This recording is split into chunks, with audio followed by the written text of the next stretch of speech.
Hello friends, welcome to my YouTube channel Shashi wealth creator. ఈ వీడియోలో మనం ఒక 3 స్టాక్స్ చూద్దాం ఫ్రెండ్స్, లాంగ్ టర్మ్ ఇన్వెస్ట్మెంట్ కోసం అనమాట. ఈ 3 కంపెనీస్ కూడా ఫండమెంటలీ చాలా స్ట్రాంగ్ కంపెనీస్, అలాగే మంచి రిటర్న్స్ ప్రస్తుతం ఇస్తున్నాయి అనమాట. ఇంకా లాంగ్ రన్లో ఇంకా మంచి రిటర్న్స్ ఇచ్చి మనకి మల్టీ బ్యాగర్స్ అయ్యే ఛాన్స్ అనేవి ఎక్కువ ఉన్నాయన్నమాట. సో ఆ 3 కంపెనీస్ ఏంటి, వాటి యొక్క ఫండమెంటల్స్ ఏ విధంగా ఉన్నాయి, అలాగే ఆ స్టాక్స్ని మనం ఏ లెవెల్స్ దగ్గర ఇన్వెస్ట్ చేయాలి, ఈచ్ అండ్ ఎవ్రీథింగ్ వీడియోలో డిస్కస్ అనేది చేద్దాం friends. So let's start our video.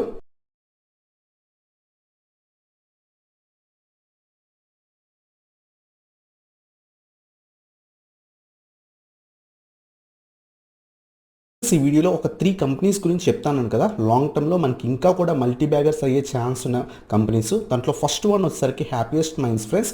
So ఈ స్టాక్ వచ్చేసరికి మనకి రీసెంట్గా ఐపీఓ రూపంలో వచ్చిందనమాట. సో అక్కడి నుంచి కూడా కన్సిస్టెంట్గా ఈ స్టాక్ గ్రో అవుతూనే ఉంది. సో ఈ స్టాక్ ప్రస్తుతం మనకి ఇప్పుడు అరౌండ్గా 794 ఆ రేంజ్లో ట్రేడ్ అవుతుంది.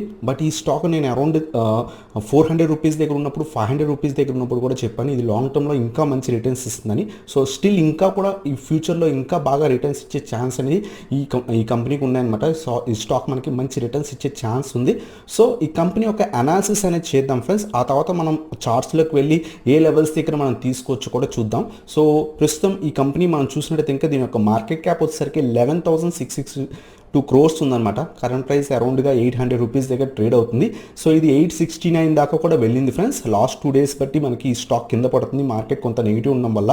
సో ఇది మనకి ఏదైతే ఐపీఓ వచ్చిన దగ్గర నుంచి 286 దగ్గర నుంచి కూడా ప్రస్తుతం 869 దాకా వెళ్ళింది. అరౌండ్ 3 times ఇచ్చినట్టే అనమాట ఈ స్టాక్. సో అలాగే స్టాక్ పీఈ చూస్తే కనుక 72 ఉంది ఫ్రెండ్స్, కొంచెం హై వాల్యుయేషన్స్లో ట్రేడ్ అవుతుంది. అలాగే బుక్ వాల్యూ కూడా 18.1 ఉందన్నమాట. సో వీళ్ళు డివిడెండ్స్ అనేవి ఎక్కువగా ఏమి ఇవ్వట్లేదు. సో అలాగే ఆర్ఓసిఈ చూసినట్టయితే ఇంకా 50.8% ఉంది. సో కంపెనీ డెప్ట్ అనేది నెగ్లిజిబుల్ డెప్ట్ అని చెప్పొచ్చు, స్మాల్ డెప్ట్. సో ఇవన్నీ కూడా చూసుకుంటే కనుక కంపెనీ అనేది ఫండమెంటలీ స్ట్రాంగ్గా ఉందన్నమాట, పారామీటర్స్ అన్ని చెక్ చేస్తే. అంతేకాకుండా ఇది రీసెంట్గానే మనకి మార్కెట్లోకి వచ్చింది, ఇంకా ఇన్డెప్త్ అనాలిసిస్ అనేది చేయలేం. అలాగే వీళ్ళ పీర్ కాంపిటీషన్ కనుక మనం చూసినట్టయితే ఇంకా ఒరాకిల్ ఫైనాన్స్ సర్వీసెస్ కానివ్వండి, ఎల్ఎన్టీ టెక్నాలజీ వాటన్నిటితో పోలిస్తే ఈ కంపెనీ కూడా కన్సిస్టెంట్గా మంచి కంపెనీ అనమాట. అంతేకాకుండా ఇండియాలోనే 4th లార్జెస్ట్ ఐటీ కంపెనీ అనమాట ఇది. సో హ్యాపీయెస్ట్ మైండ్స్ అనేది. అలాగే వీళ్ళ ఒక క్వార్టర్ రిజల్ట్స్ మనం చూసినట్టయితే ఇంకా సెప్టెంబర్ 2019 నుంచి మార్చ్ 2021 దాకా వీళ్ళ యొక్క సేల్స్ చూస్తే కనుక కన్సిస్టెంట్గా వీళ్ళ సేల్స్ అనేవి ఉన్నాయి ఫ్రెండ్స్. 175 నుంచి 193 crores ఈ విధంగా సేల్స్ అనేవి ఉన్నాయన్నమాట. రీసెంట్గా ఇంకొంత 208 crores అనేది వీళ్ళు సేల్స్ చూపించారు. అలాగే వీళ్ళ యొక్క ప్రాఫిట్, నెట్ ప్రాఫిట్ అంటే ట్యాక్స్ అన్ని పే చేసిన తర్వాత వచ్చే ప్రాఫిట్ కనుక మనం చూసినట్టయితే ఇంకా కన్సిస్టెంట్గా మెయింటైన్ చేస్తున్నారు. 1 or 2 క్వార్టర్స్ కొంత నెగిటివ్ ఉన్నా సరే, అంటే కొంత లెస్గా ఉన్నా సరే, రిమైనింగ్ క్వార్టర్స్ అన్నీ కూడా కన్సిస్టెంట్గా వీళ్ళు ప్రాఫిట్స్ అనేవి చూపిస్తున్నారు. సో ఏదైనా కంపెనీ కన్సిస్టెంట్ ప్రాఫిట్స్ చూపిస్తే లాంగ్ రన్లో బాగా గ్రో అయ్యే ఛాన్స్ అనేది ఉంటుందన్నమాట. సో నెట్ ప్రాఫిట్ కూడా బాగుంది. అలాగే ఈ కంపెనీ బ్యాలెన్స్ షీట్స్ అవన్నీ కూడా బాగున్నాయి ఫ్రెండ్స్. అలాగే మనం షేర్ హోల్డర్ ప్యాటర్న్ కనుక చూసినట్టయితే ఇంకా ప్రమోటర్స్ వీళ్ళ యొక్క స్టేక్ని ఏదైతే ఉందో 53.25% స్టేక్ని అలాగే హోల్డ్ చేస్తుందన్నమాట. అలాగే ఎఫ్ఐఎస్ కూడా వాళ్ళ యొక్క స్టేక్ని అప్రాక్సిమేట్లీ సేమ్ కన్సిస్టెంట్గా మెయింటైన్ చేస్తున్నారు. డిఏఎస్ కూడా కన్సిస్టెంట్గా మెయింటైన్ చేస్తున్నారు. రీసెంట్ క్వార్టర్లో కొంత ఇంక్రీజ్ కూడా చేసుకున్నారు అనమాట డిఏఎస్. అలాగే పబ్లిక్ మనలాంటి రీటైల్ ఇన్వెస్టర్స్ కూడా ఆ స్టేక్ని కన్సిస్టెంట్గా మెయింటైన్ చేస్తున్నారు అనమాట. సో ఓవరాల్గా ఈ కంపెనీ అనేది ఫండమెంటలీ స్ట్రాంగ్ కంపెనీ అనమాట. లాంగ్ రన్లో బాగా గ్రో అయ్యే ఛాన్స్ అనేది ఉంది. సో ఇప్పుడు మనం ఆ స్టాక్లోకి వెళ్ళి చార్ట్స్లోకి వెళ్ళి చూద్దాం ఫ్రెండ్స్. ఈ స్టాక్ ప్రస్తుతం హ్యాపీయెస్ట్ మైండ్స్ వచ్చేసరికి ప్రస్తుతం 794 రూపీస్ దగ్గర ట్రేడ్ అవుతుంది అనమాట. లాస్ట్ 2 ట్రేడింగ్ సెషన్స్లో స్టాక్ అనేది కంటిన్యూస్గా ఫాల్ అయింది. సో ఎందుకంటే రీసెంట్గా చాలా బాగా ఇంక్రీజ్ అయింది అనమాట. మనం డిస్కస్ చేసినప్పుడు అరౌండ్ 400 రూపీస్ దగ్గర బ్రేక్అవుట్ ఇచ్చినప్పుడు కూడా ఒకసారి వీడియోలో చెప్పాను ఈ స్టాక్లో ఇన్వెస్ట్ చేయొచ్చని. అలాగే 500 దగ్గర కూడా చెప్పాను ఫ్రెండ్స్, అరౌండ్ ఈ రీజన్లో కన్సోలిడేట్ అవుతుంది, ఇక్కడ తీసుకోవచ్చని కూడా చెప్పాను. ఆ తర్వాత కూడా అప్రాక్సిమేట్లీ 300 పాయింట్స్ పెరిగిందనమాట. సో ఈ స్టాక్ అనేది లాంగ్ రన్లో ఇంకా మంచి రిటర్న్స్ ఇచ్చే ఛాన్స్ ఉంది. బట్ మార్కెట్ పొజిషన్ చూస్తే కనుక మనకు మార్కెట్ కొంత నెగిటివిటీ కనిపిస్తుంది. సో ఈ గ్లోబల్ మార్కెట్స్ అన్నీ కూడా పడుతున్నాయి, మన మార్కెట్ కూడా కొంత కరెక్షన్ వచ్చే ఛాన్స్ ఉంది. సో బాగా ఇంక్రీజ్ అయిన స్టాక్స్ కొంత కరెక్ట్ అయ్యే ఛాన్స్ ఉంటాయి అనమాట. సో ఒకవేళ ఈ స్టాక్ కనుక మనకి అరౌండ్గా ఈ లెవెల్కి వచ్చిన 600 కానీ 650 ఈ రేంజ్కి కనుక వస్తే కనుక ఈ స్టాక్లో మనం లాంగ్ టర్మ్ కోసం ఇన్వెస్ట్మెంట్ అనేది చేయొచ్చు ఫ్రెండ్స్. కొంత వెయిట్ చేయండి. సో వెయిట్ చేసిన తర్వాత 600 నుంచి 650 కనుక ఈ స్టాక్ దొరికితే కనుక మనం లాంగ్ టర్మ్ కోసం ఇన్వెస్ట్మెంట్ అనేది చేయొచ్చు అనమాట. సో నేను కూడా ఈ స్టాక్లో అప్రాక్సిమేట్లీ 540 దగ్గర అరౌండ్గా ఇన్వెస్ట్ అనేది చేశాను అనమాట. అరౌండ్ ఈ రీజన్లో ఇన్వెస్ట్ చేశాను. అంటే కొంత క్వాంటిటీ తీసుకున్నా, బట్ లాంగ్ టర్మ్కి హోల్డ్ చేస్తాను అనమాట. మళ్ళీ కూడా ఒకవేళ ఈ స్టాక్ ఈ లెవెల్స్కి వస్తే కనుక ఇంకొంత క్వాంటిటీ యాడ్ అనేది చేసుకుంటాను. సో ఇది మన ఫస్ట్ స్టాక్ ఫ్రెండ్స్, లాంగ్ టర్మ్లో మనకి మంచి రిటర్న్స్ ఇచ్చి మల్టీ బ్యాగర్ అయ్యే ఛాన్స్ ఉన్న ఫస్ట్ స్టాక్ అనమాట హ్యాపీయెస్ట్ మైండ్స్. అలాగే మన సెకండ్ స్టాక్ చూస్తే కనుక ప్రాజ్ ఇండస్ట్రీస్ ఫ్రెండ్స్. సో ఈ స్టాక్ కూడా బాగా రిటర్న్స్ ఇస్తుంది. అలాగే ఈ వీళ్ళ యొక్క ఫండమెంటల్స్ అనేవి చెక్ చేద్దాం ఫ్రెండ్స్. ఆ తర్వాత మనం చార్ట్స్లోకి వచ్చి ఏ లెవెల్స్ దగ్గర ఇన్వెస్ట్ చేయాలో చూద్దాం. సో ప్రాజ్ ఇండస్ట్రీస్ కూడా మనకి అప్రాక్సిమేట్లీ వీళ్ళ యొక్క మార్కెట్ క్యాప్ చూస్తే కనుక 5731 crores ఉందన్నమాట. కరెంట్ మార్కెట్ ప్రైస్ అరౌండ్గా 312 రూపీస్ దగ్గర అరౌండ్గా ట్రేడ్ అవుతుంది. అలాగే 50 వీక్ హై చూస్తే లో చూస్తే కనుక 52 రూపీస్ దగ్గర నుంచి స్టాక్ ప్రస్తుతం 351 రూపీస్ దగ్గర దాకా కూడా వెళ్ళిందనమాట. 50 వీక్ హై 50 వీక్ లో చూస్తే కనుక కన్సిస్టెంట్గా బాగా గ్రో అయింది స్టాక్. అలాగే స్టాక్ బి చూస్తే కనుక ఇది కూడా అరౌండ్ 70.7 ఉంది, కొంత హై వాల్యుయేషన్స్లో ట్రేడ్ అవుతుంది. అలాగే వీళ్ళు డివిడెండ్ డీల్ కూడా చాలా లెస్ ఇస్తున్నారు, 0.86%. అలాగే ఈ కంపెనీ అనేది డెప్ట్ ఫ్రీ కంపెనీ, సో అది one of the best things అనమాట. అలాగే వీళ్ళ యొక్క ఆర్ఓఈ మనం చూస్తే కనుక 10.7% ఉందన్నమాట. ఆ రిటర్న్ ఆన్ ఈక్విటీ మనం చూస్తే కనుక ఓవరాల్గా వీళ్ళ యొక్క పారామీటర్స్ అన్నీ కూడా స్ట్రాంగ్గా ఉన్నాయి. అలాగే ఈ స్టాక్ అనేది కన్సిస్టెంట్గా మార్కెట్ క్రాష్ తర్వాత నుంచి కన్సిస్టెంట్గా ఈ స్టాక్ గ్రో అవుతూనే ఉంది ఫ్రెండ్స్. సో ఇంకా లాంగ్ రన్లో ఇంకా కూడా పైకి వెళ్ళే ఛాన్స్ అనేవి ఎక్కువ ఉన్నాయి. అలాగే వీళ్ళ యొక్క పీర్ కాంపిటేటర్స్ చూస్తే బిఎంఎల్ కానివ్వండి, లేకపోతే భారత్ డైనమిక్స్ కానివ్వండి, జిఎంఎం ఫార్లర్ కానివ్వండి, వీళ్ళందరూ కాంపిటేటర్స్ అనమాట. సో కాంపిటేటర్స్తో పోలిస్తే ఈ కంపెనీ కూడా వీళ్ళ యొక్క సేల్స్ అవన్నీ కూడా బాగానే ఉన్నాయి.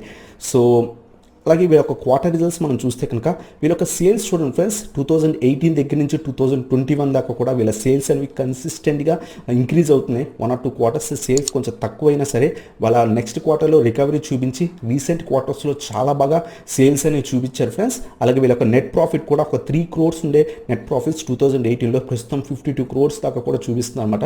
నెట్ ప్రాఫిట్ అంటే వీళ్ళకి వచ్చే కంపెనీకి వచ్చే ప్రాఫిట్ అనమాట. సో 1 or 2 quarters కొంత నెగిటివ్ చూపించిన లాక్డౌన్స్ వల్ల, బట్ రికవరీ అనేది త్వరగా అయ్యారన్నమాట. సో రీసెంట్ క్వార్టర్లో మార్చ్ క్వార్టర్లో 50 crores ప్రాఫిట్ చూపించారు. సో ఓవరాల్గా ఈ కంపెనీ అనేది కన్సిస్టెంట్ ప్రాఫిట్స్ అనేది చూపిస్తుంది. లాంగ్ రన్లో ఇంకా మంచి ప్రాఫిట్స్ వస్తే కనుక ఈ కంపెనీ లాంగ్ రన్లో ఇంకా మంచి మల్టీ బ్యాగర్ అయ్యే ఛాన్స్ ఉందన్నమాట. సో ఒక 52 రూపీస్ స్టాక్ ఇప్పుడు మనకి 351 అంటే అప్రాక్సిమేట్లీ మనకి 6 to 8 times అనేది మనకి డబల్ అయిందన్నమాట స్టాక్. సో ఈ స్టాక్ ఇంకా ఫర్దర్గా ఫ్యూచర్లో బాగా గ్రో అయ్యే ఛాన్స్ ఉంది ఫ్రెండ్స్. అలాగే మనకి షేర్ హోల్డర్ ప్యాటర్న్ చూస్తే కనుక ప్రమోటర్స్ వాళ్ళ యొక్క స్టేక్ని కన్సిస్టెంట్గా మెయింటైన్ చేసుకుంటూ వస్తున్నారు ఫ్రెండ్స్. 0.5% అలా తగ్గించుకున్నా సరే ఓవరాల్గా లాస్ట్ క్వార్టర్స్లో కన్సిస్టెంట్గా మెయింటైన్ చేసుకుంటూ వస్తున్నారు. సో ఏదైనా కంపెనీలో ప్రమోటర్స్ హోల్డింగ్ అలా కన్సిస్టెంట్గా మెయింటైన్ చేస్తే కనుక ఆ కంపెనీ మనం నమ్మి ఇన్వెస్ట్ అనేది చేయొచ్చు అనమాట. అలాగే ఎఫ్ఐఎస్ కూడా వాళ్ళ యొక్క స్టేక్ని కన్సిస్టెంట్గా మెయింటైన్ చేసుకుంటూ వస్తున్నారు. డిఐఎస్ కూడా అరౌండ్గా లాస్ట్ క్వార్టర్లో కొంత తగ్గించుకున్నా సరే వాళ్ళు కూడా అరౌండ్గా కన్సిస్టెంట్గా మెయింటైన్ చేసుకుంటూ వస్తున్నారన్నమాట. పబ్లిక్ కూడా మనలాంటి రీటైల్ ఇన్వెస్టర్స్ కూడా రీసెంట్ క్వార్టర్స్లో స్టేక్ అనేది ఇంక్రీజ్ చేసుకుంది. సో మనలాంటి రీటైల్ ఇన్వెస్టర్స్ కొంత ఇన్వెస్ట్మెంట్ అనేది చేస్తున్నారు. ప్రీవియస్ క్వార్టర్తో పోల్చుకుంటే అరౌండ్ 2% స్టేక్ ఇంక్రీజ్ చేసుకున్నారు అంటే ఇన్వెస్ట్మెంట్స్ అనేవి చేస్తున్నారు. సో లాంగ్ రన్లో ఈ స్టాక్ అనేది ఇంకా మల్టీ బ్యాగర్ అయ్యే ఛాన్స్ ఉంది. అలాగే మనం చార్ట్స్లోకి వెళ్ళి ఈ స్టాక్ని ఏ లెవెల్స్ దగ్గర ఇన్వెస్ట్ చేయాలి అంటే కనుక ఈ స్టాక్ మనకి ఎక్కువ ఛాన్సెస్ అనేవి ఇవ్వదు ఫ్రెండ్స్. ఎందుకంటే కంటిన్యూస్ అప్ ట్రెండ్ స్టాక్ అనమాట. లో లెవెల్ హై లెవెల్, హైయర్ లో హైయర్ హై, కంటిన్యూస్గా అప్ ట్రెండ్ స్టాక్ అనమాట. ప్రస్తుతం లాస్ట్ 2-3 days బట్టి కూడా స్టాక్ బాగా ఇంక్రీజ్ అయింది. అరౌండ్ 40% ఇంక్రీజ్ అయ్యి మొన్న ఏదైతే మనకు కొంత కింద పడింది అనమాట. సో ఈ స్టాక్ మనం కొంత వెయిట్ చేసి ఎవ్రీ డిప్లో కూడా ఇన్వెస్ట్ చేయడం బెటర్ ఫ్రెండ్స్. అంటే పడి కొంత రేజ్ అయిన తర్వాత రివర్సల్ వచ్చిన తర్వాత ఇన్వెస్ట్ చేయడం బెటర్. సో 250 అనేది కొంత స్ట్రాంగ్ ఇక్కడ సపోర్ట్ ఉంది. ఒకవేళ ఇక్కడ ఏమైనా ప్రీవియస్గా రెసిస్టెన్స్ కింద యాక్ట్ చేసింది, ఇది సపోర్ట్ కింద ఏమైనా యాక్ట్ చేయొచ్చు. ఒకవేళ స్టాక్ ఈ లెవెల్ దాకా వచ్చి రీట్రేస్ అయితే కనుక మనం ఇన్వెస్ట్ అనేది చేయొచ్చు. లాంగ్ టర్మ్కి ఈ కంపెనీ కూడా మనకి మంచి రిటర్న్స్ ఇచ్చే ఛాన్స్ ఉంది. సో ఇంత బాగా గ్రో అయింది కదా, ఇంకా గ్రో అవుతుందంటే ఇంకా కూడా బాగా గ్రో అవుతుంది ఫ్రెండ్స్. ఏ కంపెనీ అయితే ఫైనాన్షియల్స్ బాగుంటాయో వాళ్ళ కన్సిస్టెంట్ ప్రాఫిట్స్ అనేవి చూపిస్తుంటే కనుక లాంగ్ రన్లో ఆ కంపెనీస్ ఇంకా కూడా పెరిగే ఛాన్స్ ఉంటుంది. సో ఇది మనకి సెకండ్ స్టాక్ అనమాట. ప్రాజ్ ఇండస్ట్రీస్ లాంగ్ టర్మ్ కోసం ఇన్వెస్ట్మెంట్ అనేది చేయొచ్చు. సో మల్టీ బ్యాగర్ రిటర్న్స్ ఇచ్చే ఛాన్స్ అనేది ఎక్కువ ఉందన్నమాట. సో అలాగే మన థర్డ్ స్టాక్ వచ్చేసరికి IX friends, Indian energy exchange limited. So ఈ కంపెనీ కూడా మనకి లాంగ్ టర్మ్లో మంచి రిటర్న్స్ ఇచ్చే ఛాన్స్ ఉంది. రీసెంట్గా ఈ స్టాక్ కూడా చాలా మంచి రిటర్న్స్ ఇచ్చింది, షార్ప్ ప్రైజెస్ కూడా ఇచ్చిందనమాట. సో ఈ స్టాక్ మనం చూస్తే కనుక మార్కెట్ క్యాప్ వచ్చేసరికి అరౌండ్ 11,919 crores ఉంది. ప్రస్తుతం స్టాక్ అరౌండ్గా 398-400 రూపీస్ అరౌండ్గా ట్రేడ్ అవుతుంది. సో 50 వీక్ హై చూస్తే కనుక 441, 414 రీసెంట్గానే వెళ్ళిందనమాట. 144 రూపీస్ దగ్గర నుంచి కూడా వితిన్ 1 yearలో 414 రూపీస్ దాకా కూడా వెళ్ళింది. స్టాక్ పీఈ చూస్తే కనుక 60.6 ఉందన్నమాట. కొంత హై వాల్యుయేషన్స్లో ట్రేడ్ అవుతుంది. సో డివిడెండ్ కూడా 0.63% ఇస్తున్నారు. అలాగే ఈ కంపెనీ కూడా డెప్ట్ ఫ్రీ కంపెనీ ఫ్రెండ్స్. సో అందువల్ల మనం డెప్ట్ ఫ్రీ కంపెనీస్లో ఇన్వెస్ట్ చేస్తే కనుక మనం కొంత రిస్క్ అనేది తగ్గించుకుంటాం. ఎందుకంటే ఆ కంపెనీకి డెప్ట్ లేదు కాబట్టి ఏదైతే ప్రాఫిట్స్ వస్తాయో కంపెనీకి ఆ ప్రాఫిట్ అంతా కూడా వాళ్ళకే మిగిలిపోతుంది. సేల్స్ మీద వచ్చే ప్రాఫిట్ అంతా కూడా ట్యాక్స్ పే చేసిన తర్వాత వాళ్ళ దగ్గరే ఉండిపోతుంది. అది బెటర్ అనమాట. సో అలాగే ఈ కంపెనీ ROE చూస్తే కనుక 45% ఉంది ఫ్రెండ్స్. అంటే వీళ్ళు ఒక 100 crores మీరు ఇన్వెస్ట్మెంట్ చేస్తే 45 crores ప్రాఫిట్ అనేది చూపిస్తారు అనమాట. సో రిటర్న్ ఆన్ ఈక్విటీ మీద. సో దాంతోపాటు వీళ్ళ యొక్క పీర్ కంపారిజన్ చూస్తే కనుక Affle India, Indian energy exchange ఇవన్నీ కూడా మంచి మంచి కంపెనీసే. సో దాంట్లో ఇది కూడా one of the best companies. అలాగే వీళ్ళ యొక్క సేల్స్ కూడా బాగానే చూపిస్తున్నారు. బట్ గుజరాత్ గ్యాస్ ఇలాంటివి కొంత బాగా చూపించినా సరే సో ఈ కంపెనీ కూడా వీళ్ళ యొక్క క్వార్టర్ సేల్స్ అవన్నీ కూడా బాగా చూపిస్తున్నాయి అనమాట. క్వార్టర్ రిజల్ట్స్ మనం చూస్తే కనుక సేల్స్ అనేవి కన్సిస్టెంట్గా ఇంక్రీజ్ అవుతూనే ఉన్నాయి చూడండి ఫ్రెండ్స్. ఎవ్రీ క్వార్టర్లో కూడా వీళ్ళ యొక్క సేల్స్ అనేవి ఇంక్రీజ్ అవుతున్నాయి. అలాగే నెట్ ప్రాఫిట్ మనం చూసినట్టు సరే నెట్ ప్రాఫిట్ కూడా కంటిన్యూస్గా ఇంక్రీజ్ అవుతూనే ఉంది. సో రీసెంట్ క్వార్టర్స్లో 47 crores 43 crores అరౌండ్గా ప్రాఫిట్ చూపించారు. మార్చ్ క్వార్టర్లో 60 crores ప్రాఫిట్ అనేది చూపించారు అనమాట. సో ఎప్పుడైతే ఒక కంపెనీ కన్సిస్టెంట్గా కానీ లేకపోతే వాళ్ళ యొక్క ప్రాఫిట్లో ఇంక్రిమెంట్ ఉంటే కనుక లాంగ్ టర్మ్లో ఆ కంపెనీ అనేది బాగా రిటర్న్స్ ఇచ్చి మనకి మంచి ప్రాఫిట్స్ వచ్చే ఛాన్స్ ఉంటుందన్నమాట. అలాగే మనకి ఈ కంపెనీ యొక్క క్యాష్ ఫ్లోస్ అవన్నీ కూడా బాగున్నాయి. అలాగే షేర్ హోల్డింగ్ ప్యాటర్న్ మనం చూస్తే కనుక కంపెనీ FIS వచ్చేసరికి అప్రాక్సిమేట్లీ స్టేక్ అనేది కన్సిస్టెంట్గా ఇంక్రీజ్ చేసుకుంటూ వస్తున్నారు. సో రీసెంట్ మార్చ్ క్వార్టర్లో కూడా వీళ్ళు స్టేక్ అనేది ఇంక్రీజ్ చేసుకున్నారు. అప్రాక్సిమేట్లీ 7% స్టేక్ అనేది FIS ఇంక్రీజ్ చేసుకున్నారు. అందువల్ల ఈ స్టాక్ రీసెంట్గా బాగా ర్యాలీ ఇచ్చిందనమాట. అలాగే DAS కూడా వాళ్ళ యొక్క స్టేక్ని రీసెంట్గా కొంత తగ్గించుకున్నారు మార్చ్ క్వార్టర్లో. మనం చూస్తే కనుక పబ్లిక్ కూడా వాళ్ళ స్టేక్ని 1% 2% అరౌండ్గా ఇంక్రీజ్ చేసుకుంది. సో అదర్ అంటే గవర్నమెంట్స్ వాళ్ళందరూ కూడా కన్సిస్టెంట్ మెయింటైన్ చేసుకుంటూ వస్తున్నారు. సో మనం ఇక్కడ అబ్జర్వ్ చేయాల్సింది FIS బాగా ఇంక్రీజ్ చేసుకున్నారు. అదే టైంలో DAS కొంచెం తగ్గించుకున్నారు అనమాట సో స్టేక్ని. సో ఓవరాల్గా కంపెనీ అనేది లాంగ్ రన్లో బాగా వెళ్ళే ఛాన్స్ ఉంటుంది. సో ఇవన్నీ కూడా లాంగ్ టర్మ్ ఇన్వెస్ట్మెంట్ కోసం ఫ్రెండ్స్, షార్ట్ టర్మ్ కోసం కాదు. లాంగ్ టర్మ్ మీరు ఇన్వెస్ట్ చేద్దాం అనుకుంటే ఈ కంపెనీస్ అనేవి ఫండమెంటలీ స్ట్రాంగ్ కంపెనీస్, బాగా గ్రో అయ్యే ఛాన్స్ ఉంటాయన్నమాట. ప్రస్తుతం ఈ స్టాక్ వచ్చేసరికి అరౌండ్ 398 రూపీస్ దగ్గర ట్రేడ్ అవుతుంది. సో కొంత రెసిస్టెన్స్ ఉంది. ఒకవేళ ఇది ఏమైనా బ్రేక్ అయితే కనుక ప్రస్తుతం ఈ లెవెల్ అనేది కొంచెం మంచి లెవెల్ అనమాట. సో 330 335 ఈ లెవెల్ దాకా వస్తే కనుక అప్పుడు ఇన్వెస్ట్ చేయడం స్టార్ట్ చేయండి.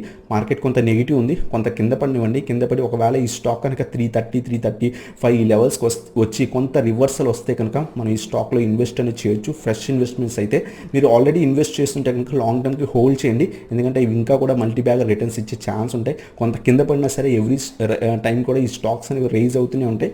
సో మంచి స్టాక్స్ అనమాట. అలాగే FIS DAS ఇన్వెస్ట్ చేస్తున్నారంటే ఇంకా మనం బెటర్ రిటర్న్స్ అనేవి ఎక్స్పెక్ట్ చేయొచ్చు లాంగ్ రన్లో.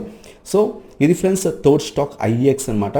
సో ఇవి 3 స్టాక్స్ ఫ్రెండ్స్, హ్యాపీయెస్ట్ మైండ్స్, అలాగే ప్రాజ్ ఇండస్ట్రీస్, అలాగే IEX అనమాట, ఇండియన్ ఎనర్జీ ఎక్స్చేంజ్. సో ఈ 3 స్టాక్స్ కూడా లాంగ్ టర్మ్లో మల్టీబ్యాగర్స్ అయ్యే ఛాన్స్ ఉన్నాయి. ఆల్రెడీ మంచి రిటర్న్స్ ఇచ్చే, ఇంకా ఫ్యూచర్లో కూడా మంచి రిటర్న్స్ ఇచ్చే ఛాన్స్ అనేవి ఉన్నాయి ఫ్రెండ్స్. సో ఇది ఫ్రెండ్స్ ఈ వీడియో కనుక మీకు నచ్చినట్లయితే ఇంకా లైక్ చేయండి. అలాగే మన ఛానల్ కొత్తగా వచ్చినట్లయితే ఇంకా సబ్స్క్రైబ్ చేయండి అండ్ బెల్ ఐకాన్ ప్రెస్ చేయండి. So that latest video updates అని మీకు వస్తాయి అనమాట. Thank you so much for watching. Have a nice day.